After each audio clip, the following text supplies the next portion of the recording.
Hello नमस्कार, मैं हूं कुंदन और आप देख रहे हैं केसी बुंडू यानी कि नॉलेज कैंपस बुंडू का यूट्यूब चैनल।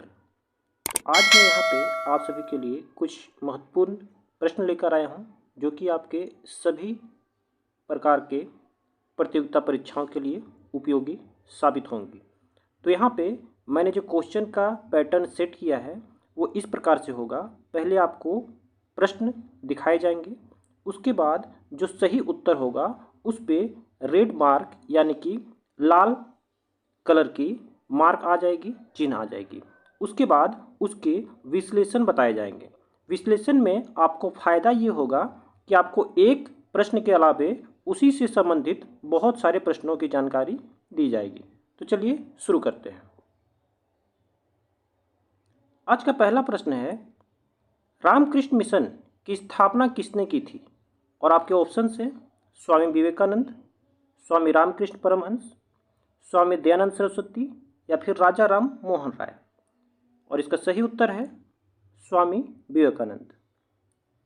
आइए देखते हैं इसके विश्लेषण। रामकृष्ण मठ की स्थापना स्वामी विवेकानंद ने 1897 ईस्वी में की थी। रामकृष्ण मिशन का मूल उद्देश्य गरीबों की सेवा करना था। 1893 ईस्वी में अमेरिका के शिकागो शहर में आयोजित पहले विश्व धर्म सम्मेलन में विवेकानंद ने भारत का प्रतिनिधित्व किया था।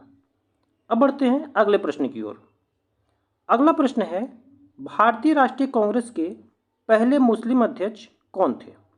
आपके ऑप्शन है अबुल कलाम आज़ाद, बदरुद्दीन तैयब जी, रहमतुल्लाह एम सयानी या फिर नवाब सैयद मोहम्मद बहादुर। और आपके सही आंसर है बदरुद्दीन तैयब जी। आइए देखते हैं इसके विश्लेषण। भारतीय राष्ट्रीय कांग्रेस के पहले मुस्लिम अध्यक्ष बदरुद्दीन तैयब जी थे। ये भारतीय राष्ट्रीय कांग्रेस के 1887 ईस्वी में मद्रास में आयोजित तीसरे वार्षिक अधिवेशन में अध्यक्ष चुने गए थे। भारतीय राष्ट्रीय कांग्रेस की स्थापना 1885 ईस्वी में A.O. ह्यूम के द्वारा की गई थी। बढ़ते हैं अगले प्रश्न की ओर। अगला प्रश्न है, किस वर्ष दक्षिण अफ्रीका से महात्मा गांधी भारत वापस आए थे? आपके ऑप्शन से 1905, 1920, 1915 या फिर 1910। इसके सही आंसर हैं 1915। आइए देखते हैं इसका विश्लेषण। महात्मा गांधी 1915 ईस्वी में दक्षिण अफ्रीका से भारत यानी मुंबई वापस आए थे। इनकी भारत में आने की तिथि 9 जनवरी थी, इसलिए प्रत्येक साल प्रवासी भारतीय दिवस 9 जनवरी को मनाया जाता है। महात्मा गांधी का जन्म 2 अक्टूबर 1869 ईस्वी को पोरबंदर गुजरात में हुआ था। बढ़ते हैं अगले प्रश्न की ओर। अगला प्रश्न है, संविधान सभा का गठन किसके तहत किया गया? आपके ऑप्शन हैं cabinet mission plan, cabinet ministers plan, cabinet ministry plan या फिर कैबिनेट मिशनरी प्लान। और इसका सही आंसर है कैबिनेट मिशन प्लान। द्वितीय विश्व युद्ध जो कि 1939 से 1945 के बीच हुआ था के बाद ब्रिटिश प्रधानमंत्री क्लीमेंट एटली ने भारत को स्वतंत्रता प्रदान करने के उद्देश्य से कैबिनेट मंत्रियों की 3 सदस्यीय समिति जिसमें कि स्टेफर्ड क्रिप्स, लॉर्ड पैथिंग लॉरेंस और A.B. एलेक्जेंडर शामिल थे, उन्हें भारत भेजा गया था जिसे कैबिनेट मिशन कहा जाता है। इस मिशन के द्वारा एक योजना प्रस्तुत की गई जिससे भारतीय संविधान का निर्माण हुआ। बढ़ते हैं अगले प्रश्न की ओर। भारत के संविधान में मौलिक अधिकारों का विचार किस देश के संविधान से लिया गया है? आपके ऑप्शन हैं कनाडा, ऑस्ट्रेलिया, इंग्लैंड या फिर अमेरिका। इसका सही आंसर है अमेरिका। भारतीय संविधान में मौलिक अधिकारों का विचार अमेरिका के संविधान से लिया गया है। मौलिक अधिकार भारतीय संविधान में भाग 3 में अनुच्छेद 12 से 35 में वर्णित है।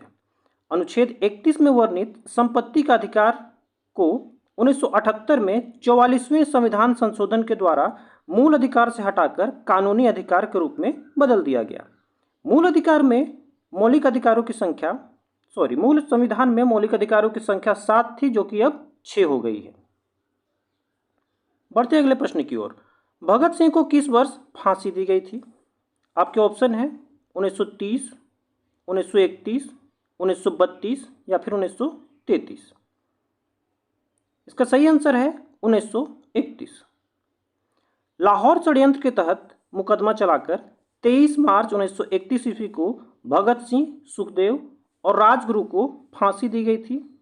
पब्लिक सेफ्टी बिल पर बहस के दौरान 8 अप्रैल 1929 को भगत सिंह एवं बटुकेश्वर दत्त ने केंद्रीय असेंबली के खाली बेंचों पर बम फेंका था। उनका उद्देश्य किसी की हत्या करना नहीं बल्कि अपने आवाज़ सरकार तक पहुंचाना था।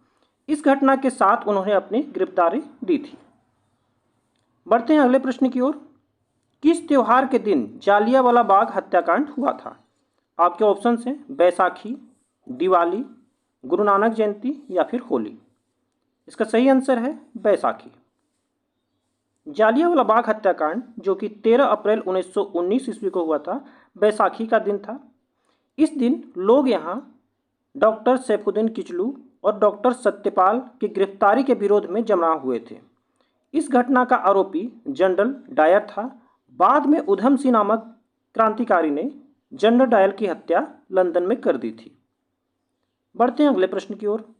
भारतीय इतिहास में किसे आलमगीर के नाम से जाना जाता था? आपके ऑप्शन हैं बाबर, जहांगीर, औरंगजेब या फिर शाहजहां। इसका सही आंसर हो जाएगा औरंगजेब। मुगल सम्राट औरंगजेब ने आलमगीर शीर्षक अपनाया था। औरंगजेब शाहजहां का उत्तराधिकारी था। इसका शासनकाल 1658 ईस्वी से 1707 ईस्वी तक था। औरंगजेब ने अपनी बेगम राबिया दुर्रानी की याद में महाराष्ट्र के औरंगाबाद में बीबी का मकबरा बनवाया, जो आगरा स्थित ताजमहल की एक नकल है। बढ़ते हैं अगले प्रश्न की ओर। क्षिप्रा नदी मुख्यतः किस राज्य में है? आपके ऑप्शन हैं बिहार, पश्चिम बंगाल, उड़ीसा या फिर मध्य प्रदेश। और इसका सही आंसर हो जाएगा मध्य प्रदेश। क्षिप्रा नदी को शिप्रा नदी के नाम से भी जाना जाता है। यह मुख्यतः मध्य प्रदेश राज्य में बहती है। मध्य प्रदेश का उज्जैन शहर इसी नदी के तट पर स्थित है। महाकाल का प्रसिद्ध शिव मंदिर उज्जैन शहर में स्थित है। उज्जैन में भी कुंभ मेला का आयोजन किया जाता है। कुंभ मेला का आयोजन प्रत्येक 12 वर्ष के अंतराल पर किया जाता है। पढ़ते हैं अगले प्रश्न की ओर। अगला प्रश्न है भारत के पश्चिम में कौन सा समुद्र स्थित है? आपके ऑप्शन हैं बंगाल की खाड़ी, लाल सागर, काला सागर या अरब सागर। इसका सही आंसर है अरब सागर। आइए देखते हैं इसके विश्लेषण। भारत के पश्चिम दिशा में अरब सागर स्थित है, दक्षिण में हिंद महासागर, पूर्व में बंगाल की खाड़ी, जबकि उत्तर में हिमालय पर्वत स्थित है। भारत का दक्षिणी भाग एक प्रायद्वीप क्षेत्र है। 3 ओर से जल से घिरे और एक ओर से स्थल से घिरे क्षेत्र को प्रायद्वीप कहा जाता है। बढ़ते हैं अगले प्रश्न की ओर। 200 रुपये के नोट पर किस सांस्कृतिक विरासत का चित्र अंकित है? आपके ऑप्शन हैं लाल किला, आगरे का किला, ताजमहल या फिर सांची का स्तूप। और इसका सही आंसर है सांची का स्तूप। 200 रुपये के नोट पर सांची का स्तूप अंकित है। इसके अलावा 500 रुपये के नोट पर दिल्ली का लाल किला, 2000 रुपये के नोट पर मंगलयान, 100 रुपये के नोट पर रानी की वाव, 50 रुपये के नोट पर हम्पी का रथ, 20 रुपये के नोट पर एलोरा की गुफा और 10 रुपये के नोट पर कोणार्क का सूर्य मंदिर अंकित है। बढ़ते हैं अगले प्रश्न की ओर। 2011 की जनगणना के अनुसार भारत का लिंगानुपात कितना है? आपके ऑप्शन हैं 880, 940, 970 या फिर 910। इसका सही आंसर हो जाएगा 940। 2011 की जनगणना के अनुसार भारत का लिंगानुपात 940, परंतु अंतिम आंकड़ों में 943 है। लिंगानुपात का अर्थ प्रत्येक 1000 पुरुषों में महिलाओं की संख्या होती है। 2000 की जनगणना के अनुसार सबसे कम लिंगानुपात वाला राज्य हरियाणा 879 और सबसे अधिक लिंगानुपात वाला राज्य केरल 1084 है। जनगणना प्रत्येक 10 वर्ष के अंतराल पर कराई जाती है। भारत में सर्वप्रथम जनगणना 1872 ईस्वी में लॉर्ड मेयो के शासनकाल में कराई गई थी, जबकि नियमित जनगणना 1881 ईस्वी में लॉर्ड रिपन के कार्यकाल में कराई गई थी। आज के लिए इतना ही करते हैं। आपको वीडियो कैसा लगा कमेंट में अवश्य लिखें। अगर वीडियो अच्छी लगी प्लीज़ चैनल को सब्सक्राइब और वीडियो को लाइक और शेयर अवश्य कर दें। धन्यवाद।